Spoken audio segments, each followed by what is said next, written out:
Sisters and brothers, Awainusiemi, Pastor Melo speaking.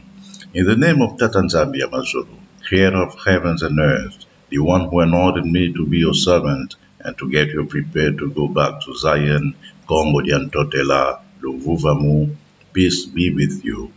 Today is Tuesday, February 23rd, 2021, and we are making our 52nd video. The theme is Kovu, the Bantu Pharaoh. Kovu, the Bantu Pharaoh.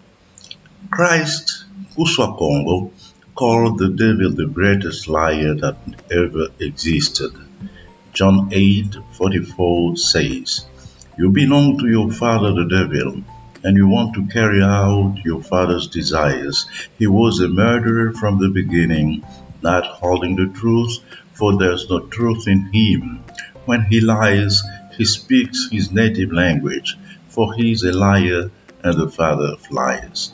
In this context, Europeans have designated themselves over the centuries as the sons and daughters of the evil one, not by their color, but by their actions. Massacre of innocent populations, colonization, characterized by theft, rape and plunder, slavery, and above all, blatant lies. Among these lies stands the biggest in human history. The Europeans indeed decided one day that ancient Egypt did not belong to Africa, but to a pseudo-Asian civilization. To succeed in this incredible crime, what they did was to change the name of this country, which wouldn't exist without the Nile, a river born in Central Africa. Those who studied hieroglyphics know that the name Egypt never existed for the pharaohs of the great dynasties. In fact, this word was invented to confuse the minds of people.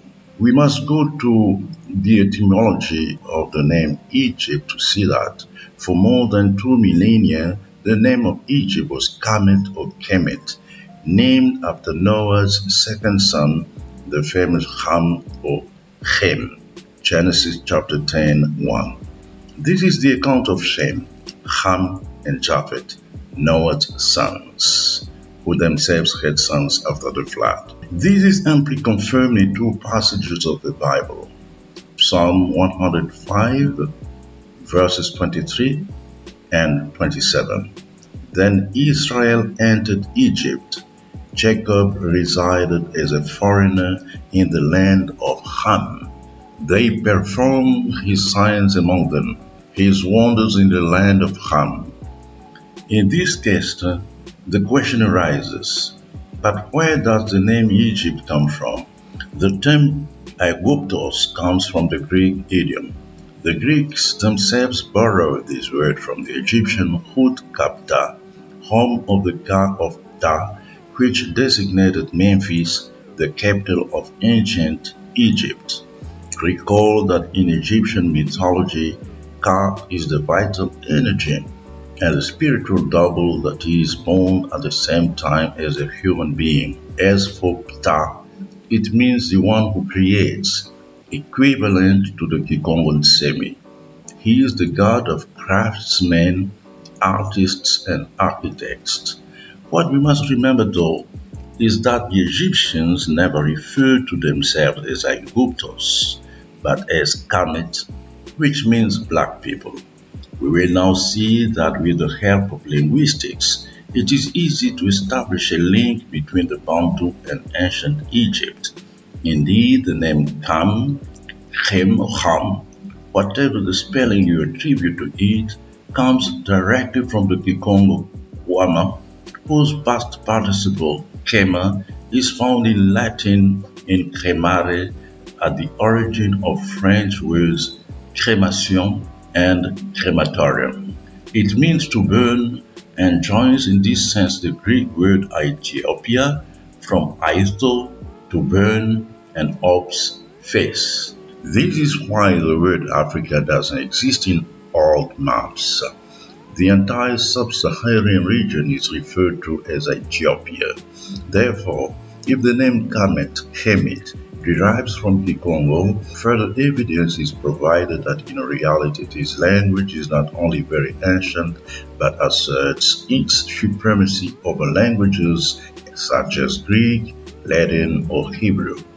Wama, Kema, unquestionably establish a link between the civilization of ancient Egypt and the Bantus.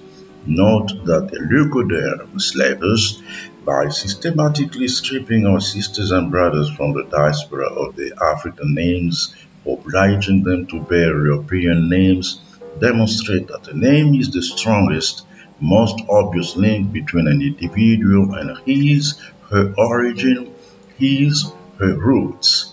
Should Europeans have allowed our brothers and sisters in the diaspora to keep their genuine names, the latter would very easily have found the country or region of Africa from which the ancestors had been taken.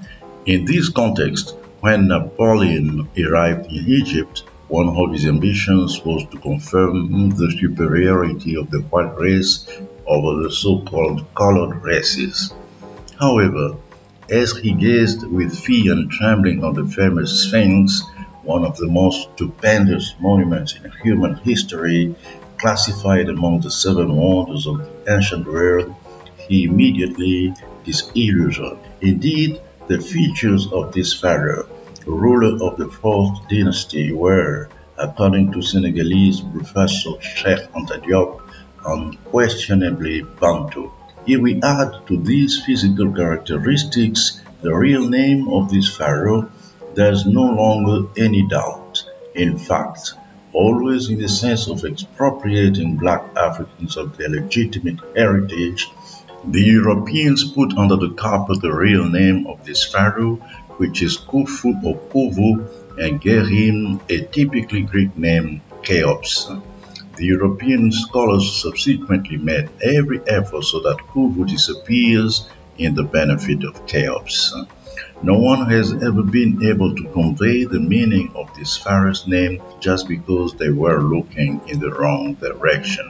When the Portuguese first landed on the African coast in Congodian Totela, the name of the king who received them with open arms was Nzinga Khuvu, according to Portuguese annals. However, Khuvu is an alteration of Nkuwu, which means one who holds the sovereign scepter. Nkuwu unquestionably matches the following biblical passage: Judah is a young lion. The scepter shall not depart from Judah, nor the sovereign staff from between his feet. Genesis 49, 9-10. Nkuwu is therefore the Ngadi, from the Congo verb yala, to reign, to lead, to dominate, from which derives the term Ngudi, Judah. The fact that Judah in the Bible has the lion as a totem creates a link between the Congo king Nzinga Khuvu and the pharaoh Khuvu Cheops, whose monument is a Bantu head on a lion's body. Remember that lion in Lingala, the language spoken in the Democratic Republic of Congo, is Nkoyi, whose phoneme is close to Nkuwu.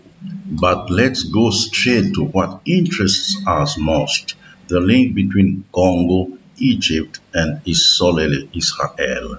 Certainly from his earliest childhood, Moses, the father of the nation of Isolele, had before his eyes the image carved in granite of Khuvu, Cheops, the pharaoh with Bantu features and lion's body. It is logical to imagine that Moses himself, brought up in the court of Pharaoh, was an Egyptian by his culture and by his physical characteristics. Let's go to Exodus chapter 2, verses 18 to 19. When the girls returned to Reuel, their father, he asked them, "Why have you returned so early today?" They answered, "An Egyptian rescued us from the shepherds. He even drew water for us and watered the flock." They were talking about Moses. Acts chapter 7:21 says, Moses was educated in all the wisdom of the Egyptians and was powerful in speech and action. Over 1,000 years later, the Apostle Paul was also mistaken for an Egyptian, which confirms the consistency of the Israelites' skin color. As the soldiers were about to take Paul into the barracks, he asked the commander, "May I say something to you?" "Do you speak Greek?" he replied. "Aren't you the Egyptian who started a revolt and led 4,000 terrorists out into the wilderness some time ago?" Acts chapter 21, verse 37 to 38. If two emblematic characters of the Bible, Moses in the Ancient Testament and Paul in the New Testament, were taken for Egyptians, if the Egyptian, as demonstrated by the example of Pharaoh Khufu, had Bantu connections, Moses and Paul themselves would be considered today as Bantu, which makes the idea that Kuswa in Kikongo, Yuswa in Hebrew, Jesus in Greek, Jesus in English is a Bantu more obvious, less absurd than it seems at first glance. Kuswa being the root of Nkosi, which means lion, hence is established a link between Khufu, the pharaoh with human head and body of lion. Thus, from only the science called semiology, one can easily establish a link between Congo, Egypt, and Isolele. Kwama, Kema, to burn, burnt, is the origin of the real name of ancient Egypt, Kamit. Khufu, Nkuwu, king, leader, chief, is a Congo name that is found in one of the most famous pharaohs of Egypt. Maza, Moses, is a Congo name at the basis of Judaism, which normally should be called Jihadism in honor of its true and original roots. Hence, from only the science called semiology, one can easily establish a link between Congo, Egypt, and Isolele. Kwama, Kema, to burn, burnt, is the origin of the real name of ancient Egypt, Kemet. Khufu, Kuwu, king, leader, chief, is a Congo name that is found in ancient Egypt, in one of the most famous pharaoh ever. Maza, Moses, is a Congo name at the basis of Judaism, which normally should be called Jihadism in honor of its true and original roots. Paul, taken from Paulo, is a Congo name meaning one who has been purified, washed. Paul is the one without whom Christianity certainly wouldn't exist.